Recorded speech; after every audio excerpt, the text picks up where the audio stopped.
Walang bukas na bintana. Ang init ng singaw ng electric pan dryer. Ayun, naging buo din.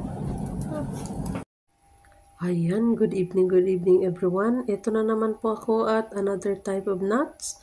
Ito ay walnuts ang ating babalatan dito.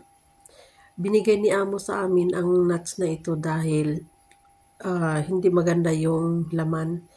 Medyo masyadong para bang hinarvest na hindi pa siya talaga tamang i-harvest kaya maliliit yung nuts. So sabi niya sa inyo na yan. Ang ginawa ko, ayan naman, pinalatan ko na naman uli. At ang style kasi ni Amon na pagkain ng nuts na ito, pagka nabalatan na, ibabad sa hot water and then balatan din yung pinaka laman niya para subo na lang siya ng subo. So since ibinigay niya sa amin dahil ayaw niya, binalatan ko din at ginawa ko katulad sa aming ginagawa para sa kanya. Kaya ayan, tinulungan ako ng kasama ko dahil nga ang tigas. Kahit na ganado ako magpapalipas oras, kaso lang, hindi talaga kakayanin pag ako lang mag-isa dahil ang tigas nga. So, tinulungan niya ako. And ito, tapos na, kinuha ko ng bowl at nilagyan ng hot water. Ganun kasi ginagawa ni Ma'am para mabilis matanggal yung ang tawag dyan, yung balat doon sa pinaka, na talaga seeds.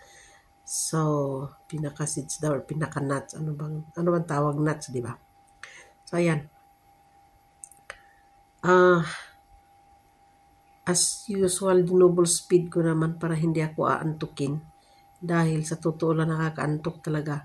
Ito kasing nuts na ito, ang ginagawa ni Amo, sa almusal niya kakain siya ng mga 4 to 5 pieces ng nuts na yan. Kailangan mong balatan. Ganun talaga kung ano yung ginagawa ko, ganun ang gusto niya.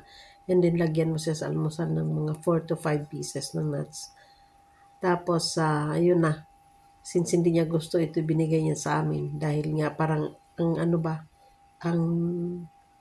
ang nipis ng klase ng niya, ng laman. Kaya binigay niya sa amin.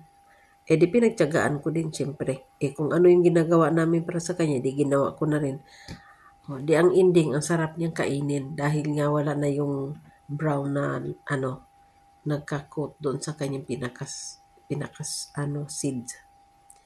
Or anong tawag? Pinakasid, pinakanat, whatever kung anong pangalan ng yan. Pambihira, oo. Ayan. So, basta't magpapalipas oras ako during, plancha time dapat. Tapos, magkakataon na wala ako ganun plantsahin. Hindi inuupuan ko at kinakalikot yung mga dapat kalikutin. Yung nakaraan, ang aking kinalikot ay, anong tawag doon? Sunflower seeds. Ngayon naman, walnuts na naman ang aking kinalikot. At huwag po kayong mag-alala, ito ay 5 minutes lang din. Dahil hindi ko na pinapahaba ng 8 minutes. Dahil wala naman akong ginawa kundi nakaganito lang. Binanatan ko na ng speed. Tapos din kagad yung aking premiere. Di ba? Bakit ko pa patatagalin Pwede namang iksian.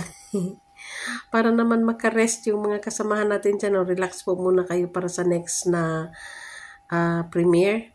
Bali, meron pa kayong pahinga muna ang mga daliri sa kakadutot. Ayan na. So, natapos ko din. Ayan. At ganyan na, balat na siya. Di ba? Easy na lang kainin. Tapos na, wala nang balat. Ready na kainin. Mabosisi gawin, madali lang kainin. At ito na ang finished product. Malinis na. Diretso kain na lang yan. Okay, may tubig pala. Okidoki. Diretso kain na. Wala ng balat. Bye-bye.